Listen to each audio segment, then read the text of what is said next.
Hello, and welcome to this session on Big Band Drumming Fundamentals. I'm Dr. Terry Vermillion from St. Cloud State University. This mini tutorial today is going to provide a fundamental system to help bring your drummer into alignment with your band. One thing I have to teach to young drummers is that big band drumming is much more structured than combo jazz. You are required to study the scores, learn the rhythms, and to decode and figure out where you're going to play these rhythms on the drum set that provides an alignment and a support for the band. It's really important to listen to the original recordings so that the drummer begins to develop an awareness of articulations, long and short notes, and some of the fundamental patterns, styles that the drummers are using on these tunes. And big band drumming is not as improvisatory as combo jazz, small group jazz. It requires some discipline and some forethought and some focused practicing. Your drummers cannot just show up and read. They have to consider exactly how they're going to orchestrate their part so that it aligns with your band. Now, these concepts I'm going to share with you in this mini tutorial can be applied to all styles.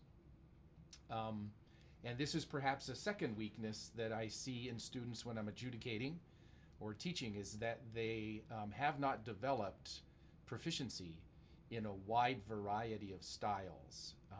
The American jazz styles, different time signatures, 3/4, 5/4, 7/8, and of course all of the Latin American styles that appear in young jazz band literature. So I've also provided a PDF that I borrowed so that you can perhaps help your drummers develop a wide variety of styles that they're proficient at, and for you to encourage them to learn as many styles as they can. The drummer's number one role, in a big band especially, is to keep the pulse and dictate the style. We are the keeper of the time, the tempo and the pulse. And this tutorial today is going to speak specifically to swing and outline the fundamental elements of swing that are important. The first one is the swing pattern on the ride cymbal. We've heard it a million times, but it's very, very important for your drummer to develop the ability to keep these fundamental elements secure and in time while punctuating figures with the snare drum and bass drum. So the ride cymbal pattern,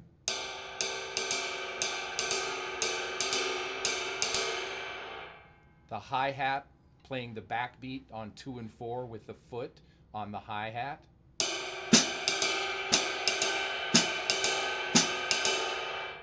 and the bass drum lightly playing the quarter note pulse, almost invisible or inaudible, but definitely present, especially for slow and medium tempos. At the faster tempos, perhaps it is more of a punctuating instrument, much like the snare drum.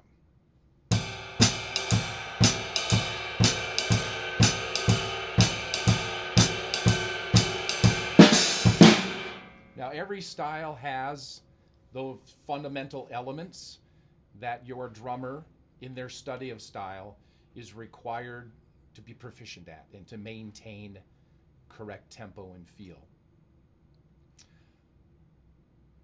In light of that, I'm going to go ahead and play through the fundamental coordination rhythms, the PDF that I've provided with this session, to illustrate how to develop and the importance of developing fundamental control of the left hand on the snare drum while maintaining a very strong style and feel with the other instruments. At some point, I'm going to stop playing the 4 on the floor, and I'm going to use the bass drum as another punctuating instrument so that I will now have rhythms that are going back and forth between the two instruments. And the idea is to cover the fundamental coordination so that the student can then advance to more complex rhythms in either instrument while maintaining a very strict ride cymbal pattern and a very strict hi-hat pattern. This is the foundation. This is by no means a rule that has to be followed 100%. Modern jazz drumming makes use of all of the instruments at the drum set in a free manner most often, but in a big band especially, these stylistic elements are extremely important. 1, 2, 1, 2, 3, 4.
One of the next steps that I find very favorable to develop with my students is the ability to sing the rhythms using the articulations that are proper and appropriate and in alignment with the band. Steve Houghton developed a book back in the 90s, Studio and Big Band Drumming. It's available through Barnhouse Publishing. And in the book, Steve talks at length about developing this ability to scat or sing the rhythms. This obviously internalizes the rhythms into the thought process of the drummer, and then they're hearing that as they play. Syllables like bop or dot work really nice for short snare drum notes. Bop, dot, or do. Do is a really great note for bass drum. Ba is a somewhat longer short note. Ba, ba. So if I just pick some of the rhythms from the coordination page, and I just keep 2 and 4 in my fingers. 1, 2, 3, 4. Bop, bop, bop. Bop, bop, bop, bop, bop, bop. Do bop, do bop, do bop, do bop, do ba do bop, bop do bop do. Ba do ba do ba do ba do ba do ba ba ba do ba. That kind of idea. I know we do this all the time from the podium, but the step that sometimes is missing is that we don't actually require our drummers to be able to do that as part of their learning. And then assigning snare drum and bass drum to those articulation syllables is a great step to move your drummer forward. Doesn't matter the style. It could be a funk style, could be a Latin style, could be bossa nova, samba, certainly could be swing. Have them articulate those syllables and develop their ear to become aware of different articulations. One of the final elements in articulating figures with the big band is to add the crash cymbal to the bass drum to help make a longer sound. The trick with punctuating with the crash cymbal in the bass drum is to leave the ride cymbal pattern 1/4 note earlier to help smooth the transition to the crash cymbal. And then as soon as the figure is finished, wait 1/4 note to return to the ride cymbal, giving the cymbal some time to resonate before having to return to the ride cymbal. It helps smooth the pattern and alleviate jerkiness as you transition from the ride cymbal to the crash cymbal. A final trick is to make sure that your drummer's setup has a crash cymbal on each side of the kit. If they're playing the hi-hat and they want a crash cymbal, they can access the one that's on that side of the kit. If they're playing the ride cymbal, they can accent the crash that's directly next to the ride cymbal.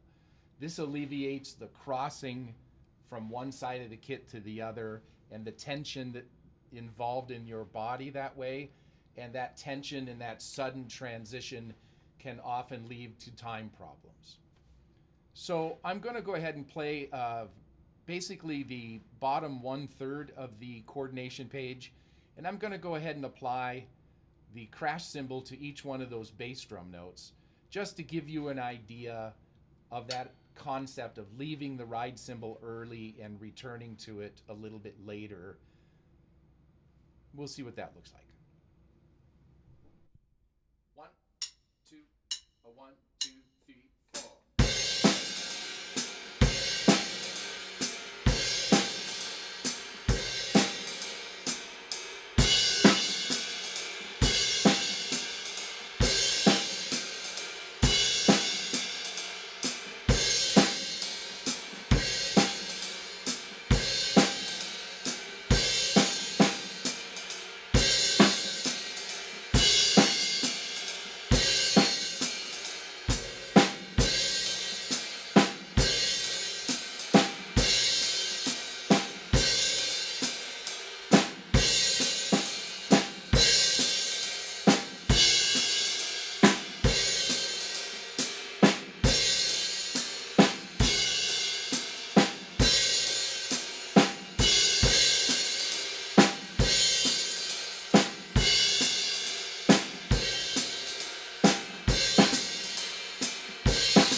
idea.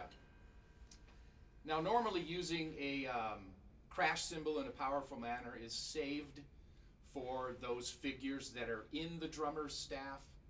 If the figure is in the staff, it's usually a figure that the whole band plays and could use some additional support from the crash cymbals. If the figure is above the staff, it's usually a section figure, say a saxophone section or trombone section. And I would not normally punctuate with the cymbals in that case. I would just use the snare drum and the bass drum to articulate those rhythmic figures. Thank you for attending this session. I've had a great time presenting. If you'd like some additional information in this area, there's a fantastic resource written by Tom Morgan, the Jazz Drummers Reading Workbook. It is published by C. Allen Publications. It's full of play-along tracks, charts, and tutorials on how to set up figures. Even some more extended drum fills to dress up the punctuation in a very stylistic manner. It's really a great resource. Add it to your library and get your students working on it. Take care, everybody, and stay healthy.